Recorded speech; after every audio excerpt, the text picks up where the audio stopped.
Okay, before we start on the second and third circles, I do want to make it clear that unless specified otherwise, every single character aside from Dante and Virgil from here on out is naked, because that is just how hell is. Dante and Virgil leave the citadel and begin approaching the second circle, where they encounter King Minos, who is basically the sorting machine of hell.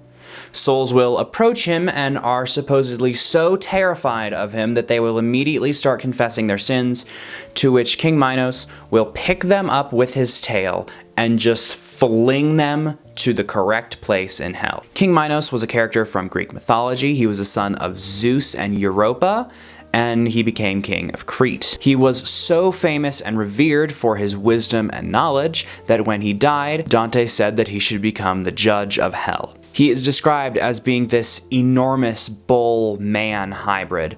Much of the language used to describe him depicts him as this very grotesque and brutal being, which symbolizes how he was a product of rape. Now, this painting I just showed you of him was done by a French painter named Gustave Doré, who made 102 works of various scenes in the Divine Comedy, as well as many other Catholic adjacent works such as John Milton's Paradise Lost, and he did also paint some scenes from the Bible.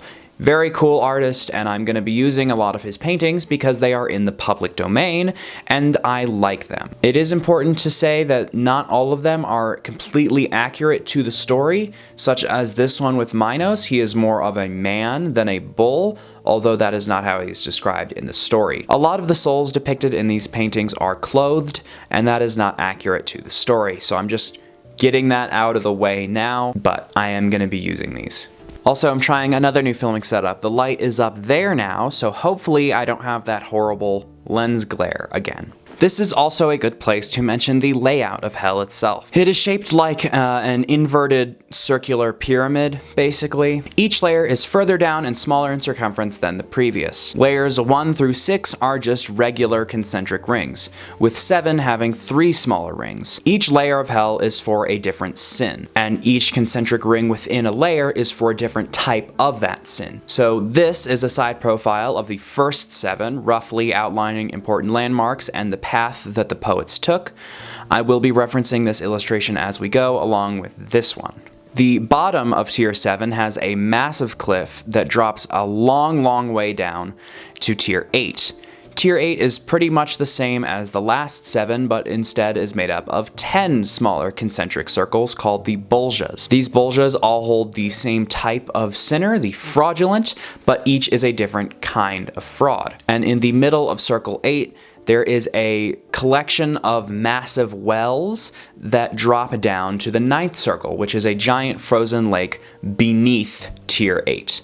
And this is a chart that breaks it down pretty well. With all of that exposition out of the way, we can finally start actually getting into the story without me having to interrupt every 3 seconds. The poets proceed forward and end up on a ledge overlooking a vast storm, an eternal whirlwind that carries with it the souls of those who are lustful in life, including Cleopatra and Achilles. Dante sees 2 souls flying around and calls them over. One of the souls explains how she was lustful in life, while the other weeps and won't say a word. This story pains Dante so much that he passes out again. I'm serious. Also, this painting is really cool because I got to see it in person in the Louvre. So, I'm cooler than you. Dante reawakens in the 3rd circle. The 3rd circle is a place where the gluttons are sent. They are damned to be forever chased and eaten by Cerberus. The 3rd circle is a massive plain of snow and rain and slush and mud and just filth in general. It's not pleasant here. It also stinks like crazy here, as does everywhere in hell. The gluttons are forever to be eaten by a beast, Cerberus, as a reminder that they, in life, were also beasts, a beast of gluttony. This gigantic, filthy, vile, bloated dog is sat in a massive plain of putrid slush and black snow. Dante and Virgil watch as it tears countless sinners limb from limb with its claws and teeth. Virgil, having had enough of this, picks up a fist of the stinking dirt and tosses it directly into one of Cerberus's mouths, to which the dog begins to choke. Now that Cerberus is choking, the poets can pass by safely, as it is a little preoccupied. They begin to walk towards the fourth circle, stepping on and over countless sinners who are buried in the snow, before one of them sits up and begins to question Dante. This is going to be a reoccurring theme. This man is like, "Dante, do you recognize me? It's me." And Dante is like, "No, I really don't.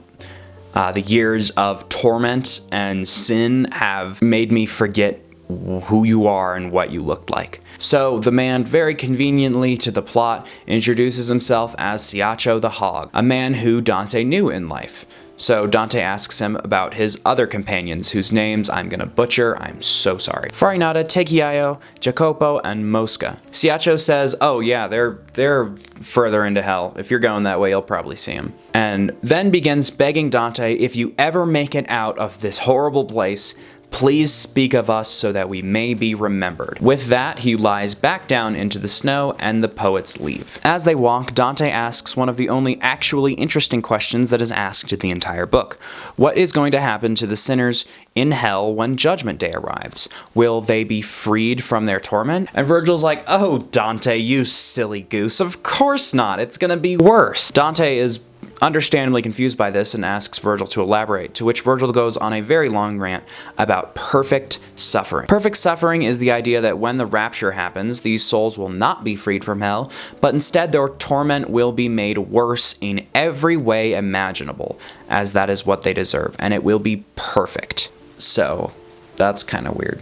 This conversation is then interrupted by Plutus, the Greek god of material wealth, sitting on a nearby rock chanting prayers to Satan. He notices the poets and says some vague threats, to which Virgil more or less tells him to kick rocks, and Plutus collapses backwards into a swamp. This swamp is the fourth circle, the resting place of the greedy and also the slothful, but that's not really directly mentioned in the story, but you know. The punishment for the greedy is that they are constantly shoving ginormous boulders at each other back and forth, which is very hard, so they're screaming and a lot of them are getting crushed, so not that great. The way the book describes it is that these people's greed in life was driven by a desire to have power over others via wealth. And so this punishment is symbolic because of this boulder brawl going on. No one really gets to have power over anyone else because they're fighting with boulders. I mean, you can't really do much with that. So not only does this punishment swipe directly at their greedy nature, but it is also excruciatingly painful to be crushed by a 400-pound boulder and then drown forever. They continue through this marsh and notice that a lot of the people are of the clergy.